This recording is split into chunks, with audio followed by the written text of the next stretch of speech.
نحمده ونصلي ونسلم على رسوله الكريم اما بعد فاعوذ بالله من الشيطان الرجيم بسم الله الرحمن الرحيم ان اشكر لي ولوالديك صدق الله العظيم وصدق رسوله النبي الكريم الامين ونحن على ذلك لمن الشاهدين والشاكرين والحمد لله رب العالمين. قال النبي صلى الله عليه وآله وسلم من لم يشكر الناس لم يشكر الله، او كما قال النبي صلى الله عليه وآله وسلم. قال الله تبارك وتعالى في شأن وتوقير نبيه وحبيبه صلى الله تعالى عليه وعلى آله وصحبه أجمعين وبارك وسلم: قد ضاقت حيلتي أدركني يا رسول الله صلى الله تعالى عليه وسلم. اعوذ باللہ من الشیطان الرجیم. ان اللہ ملائکتہ یصلون علی النبی یا ایھا الذین آمنوا صلوا علیہ وسلموا تسلیما.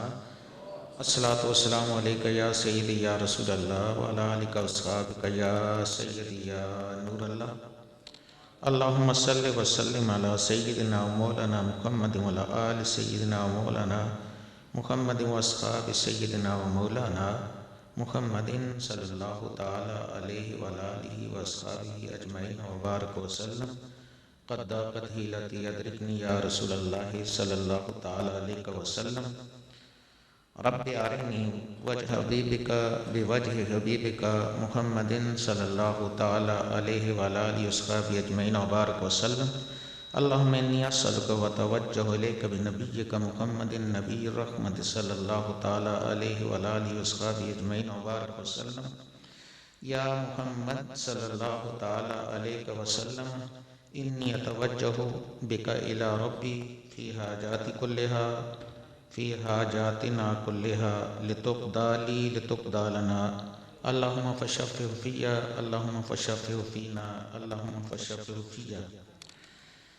بعد حمد و ثنا تلاوت قرآن پاک، روایت حدیث شریف، ہدیہ عقیدت بدرگاہ فخر موجودات سرور کائنات صلی اللہ تعالی علیہ وآلہ وصحبہ اجمعین وبارک وسلم کے میرے انتہائی واجب التکریم معزز علماء کرام، طلباء کرام اور پیارے آقا کی ثنا خوانی کرنے والے میرے انتہائی محترم اور اپنے صغر سینی کے اندر نبی پاک صلی اللہ علیہ وسلم کی سنتوں کا خیال رکھنے والے سامعین و ناظرین، السلام علیکم ورحمۃ اللہ وبرکاتہ.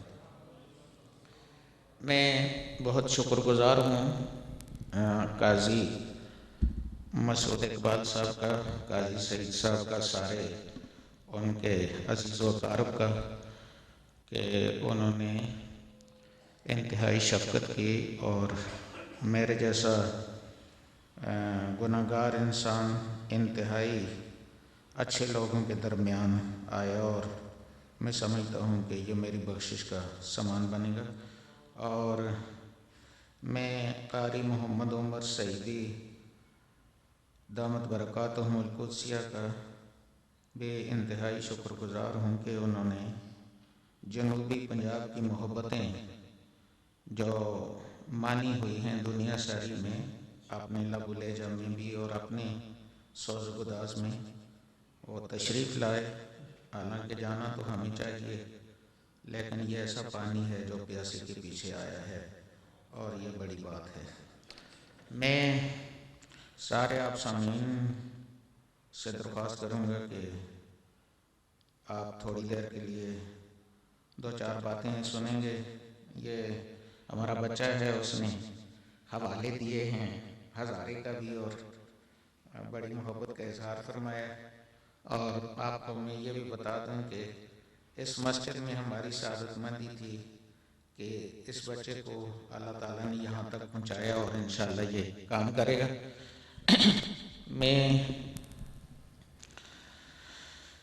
بہت سارے میرے مہمان آئے ہوئے ہیں جو واہ سارا اس کا میزبان میں ہوں، جو بھی واہ میں آتا ہے اس کا میزبان میں ہوتا ہوں. تو ڈاکٹر خالد بٹ صاحب ہیں، سارے لوگ آئے ہیں باہر سے، اور محترم نے جو نعت پڑھی اور نعت کے آخر میں سنی ہونے کا اظہار فرمایا ہے، میں بہت شکر گزار ہوں۔